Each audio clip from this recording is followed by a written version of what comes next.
بسم اللہ الرحمن الرحیم۔ السلام علیکم میری معزز ساتھیوں، کیسے ہیں آپ سب؟ امید ہے آپ سب خیریت سے ہوں گے۔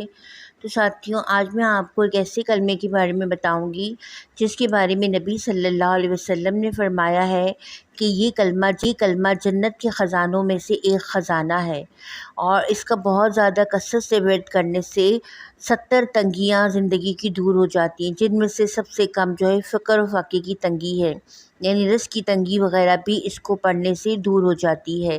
اس کے علاوہ یہ 99 بیماریوں کا علاج بھی ہے، اور جس میں سب سے کم تر بیماری جو ہے فکر اور غم ہے، یعنی اگر ہمیں ٹینشن ہے، کوئی فکر ہے، کوئی غم ہے، تو اس کا کثرت سے ورد کرنے سے وہ فکر و غم کو اللہ تعالیٰ دور کر دیتے ہیں۔ اور وہ کلمہ ہے لا حول ولا قوت الا باللہ۔